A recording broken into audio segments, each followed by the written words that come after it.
গাজীপুরের কাশিমপুর থানার জিরানী বাজারে আবাসিক হোটেলে পুলিশের অভিযান, 16 জন গ্রেফতার। গাজীপুরের কাশিমপুর থানার জিরানী বাজার এলাকায় অবস্থিত ড্রিমল্যান্ড গেস্ট হাউস নামের একটি আবাসিক হোটেলে অভিযান চালিয়ে অসামাজিক কার্যকলাপে লিপ্ত থাকার অভিযোগে 16 জন তরুণ তরুণীকে গ্রেফতার করেছে পুলিশ। গোপন সংবাদের ভিত্তিতে আজ 18 জুন বৃহস্পতিবার এই বিশেষ অভিযান পরিচালনা করা হয়। স্থানীয় ও পুলিশ সূত্রে জানা যায়, দীর্ঘদিন ধরে জিরানী বাজারের ওই আবাসিক হোটেলটিতে অনৈতিক কর্মকাণ্ড ও বিভিন্ন অপরাধমূলক কর্মকাণ্ড পরিচালিত হচ্ছে বলে এলাকাবাসী অভিযোগ করে আসছিলেন। স্থানীয়দের অভিযোগের প্রেক্ষিতে কাশিমপুর থানা পুলিশের একটি বিশেষ দল হোটেলটির মধ্যে অভিযান চালায়।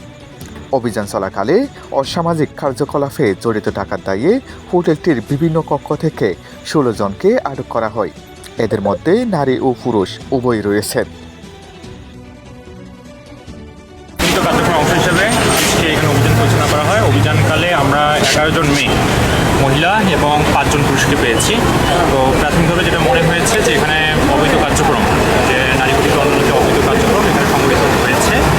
আমরা অন্যান্য সময় আরও নজর দিতে রাখবো। কিন্তু তারা কিন্তু অল্পতেই তারা কিন্তু বেঁচে যাচ্ছে। আবার নতুন করে ব্যবসাটা চালাচ্ছে।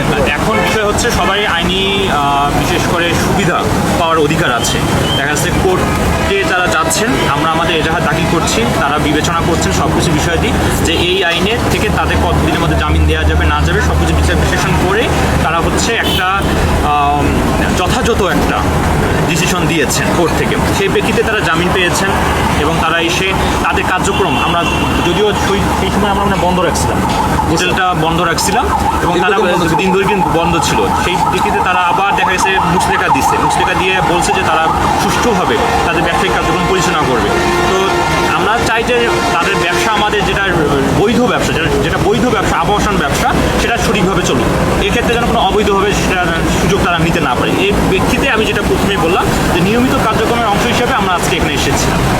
ঠিক আছে, তা আমাদের তাদের যে মুচলেখা দিয়েছে এটার উপর ভিত্তি করে যে আমরা আমাদের কার্যক্রম অফ রেখেছি বা আমাদের কোনো কিছু চুপ করে আছি, আমরা আসতেছি না, এমনটা না। আমরা আমাদের কিন্তু কার্যক্রম চলমান রাখছি, আমরা সবসময় রাখবো। যদি এর ক্ষেত্রে আপনাদের একটু সাহায্য চাচ্ছি কিছু কিছু বিষয়ে, যে এইরকম ঘটনা যখন আপনার ঘটে, দেখা যাচ্ছে মেয়ে আসতেছে বা বিভিন্ন ক্লায়েন্ট আসতেছে, এই তথ্যগুলো প্লিজ আপনারা একটু আমাদের একটু প্রোভাইড করেন, তাহলে আমাদের জন্য বেটার। ঠিক আছে।